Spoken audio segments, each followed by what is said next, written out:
நண்பர்களே, இன்னைக்கு நீங்க யூடியூப் ஓபன் பண்ணா உலகத்துல 2வது பெரிய சேனலா நிக்கிறது டி சீரிஸ். 27,90,00,000 சப்ஸ்கிரைபர்ஸ்.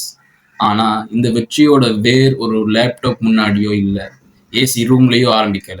1983ல டெல்லி ஒரு சின்ன சந்துல வெறும் 15 ரூபாய்க்கு கேசட் வித்த ஒரு கடையில ஆரம்பிச்சது. அந்த மனுஷன் பேரு குல்ஷன் குமார்.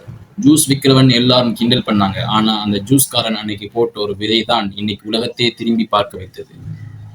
ஒரு சாம்ராஜ்யம் எப்படி உருவானது, ஒரு கொடூரமான கொலைக்கு அப்புறம் அந்த தொழில் எப்படி மீண்டு வந்தது, யூடியூப்ப எப்படி வீழ்த்தினாங்க, இதோ இதோ டி சீரியஸ்ல அதிரடி வரலாறு வருது. டெல்லி தரியாகஜ் குல்ஷன் குமார் பாட்டுனா உயிர். ஆனா பெரிய கம்பெனி கேசட் விக்கிற விலை சாதாரண ஏழை மக்களுக்கு கூட எட்டாக்கணி. அப்பதான் அவர் யோசிச்சாரு, ஏன் பாட்டை எல்லோருக்கும் கொண்டு போகக்கூடாது. சூப்பர் கேசட் இண்டஸ்ட்ரீஸ் ஆரம்பிச்சாரு. லோகோவில் டீ போட்டாரு. ஏன் தெரியுமா? அவர் ஒரு தீவிரமான சிவபக்தர். டீனா திருசூலம். அந்த பக்தி தான் அவரை ஜெயிக்க வச்சது. பக்தி பாடல்கள் கிராமம் கிராமமாக கொண்டு போனாரு. டிரைவர்கள், ஆட்டோ டிரைவர்கள் எல்லாரோட கையிலையும் டி சீரியஸ் கேசட் இருந்துச்சு. பெரிய முதலைங்க இவரை பார்த்து சிரிச்சாங்க. ஆனா 1990க்குள்ள இந்தியாவோட 80% மியூசிக் மார்க்கெட் இந்த ஒரு மனுஷன் கைக்கு வந்துச்சு. அதுதான் குல்ஷன் குமார். வெற்றி வந்தா கூடவே எதிரியும் வருவான். 90கள்ல மும்பையை ஆட்டி படைச்சு அண்டர்வேல்ட் டிசிஎஸ் மிரட்டிச்சு. ஆனா குல்ஷன் குமார் அடி பணியல. மும்பை ஜுஹூதி கோயில் வாசல்ல சாமி கும்பிட்டு வெளியே வந்த அந்த மனுஷனை 3 பேர் சேர்ந்து 16 முறை சுட்டாங்க. ரத்த வெள்ளத்துல சரிஞ்சாரு அந்த ஜாம்பவான்.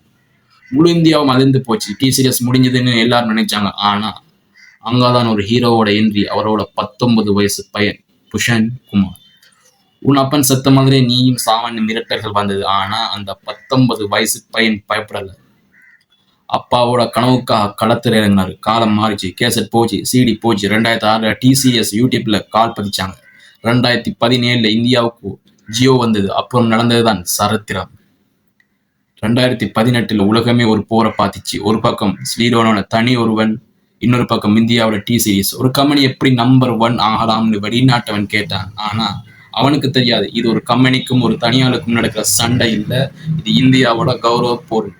சப்ஸ்கிரைப் டு டி சீரிஸ்னு இந்தியா முழுக்க ஒரு அலையே உருவானது. 2019ல பியூடிபி முந்தி டிசிஎஸ் உலகத்தோட நம்பர் 1 சேனலா மாறும் சொல்லிச்சு. இந்தியாவோட கோடி யூடியூப் மேப்ல உயர பறந்தது. இன்னைக்கு மிஸ்டர் பீஸ்ட் முதலிடத்துல இருக்கலாம். ஆனா டி சீரிஸ் சொல்லி கொடுத்த பாடம் என்ன தெரியுமா? முதலாவது துணிச்சல். ஒரு சின்ன ஜூஸ் கடையில் ஆரம்பிச்சாலும் உன் கனவு உலகத்தையே ஆளணும். மீண்டலும். 2வது, உன் தலைவனையே கொன்னாலும் அடுத்த தலைமுறை அடுத்த பந்தயத்துல ஓடி ஜெயிக்கணும். 3வது தான் மாற்றம். காலத்துக்கு ஏத்த மாதிரி மாறாத எவனும் இங்க நினைக்க முடியாது. டி சீரிஸ் வெறும் பாட்டு கம்பெனி இல்ல, அது ஒரு நம்பிக்கை. 19 வயசுல அனாதையா நின்ன குல்ஷன் குமார் இன்னைக்கு 10,000 கோடி சாம்ராஜ்யத்துக்கு அதிபதி. உங்ககிட்ட கேட்கிறேன், உங்களை சுத்தி 1000 தடைகள் இருக்கலாம். ஆனா அந்த தடையை உடைச்சு நீங்க எப்போ உங்க சாம்ராஜ்யத்தை ஆரம்பிக்க போறீங்க? இந்த வீடியோ பிடிச்சிருந்த ஐஜேஎஸ்க்கு சப்ஸ்கிரைப் பண்ணுங்க. உங்க வாழ்க்கையில நீங்க கேட்ட டி சீரியஸோட ஃபேவரட் பார்ட் எதுன்னு கமெண்ட்ல சொல்லுங்க. தோல்வி நிலையில முயற்சி குறையல. ஜெய்ஹிந்த். ஆய்போவன்.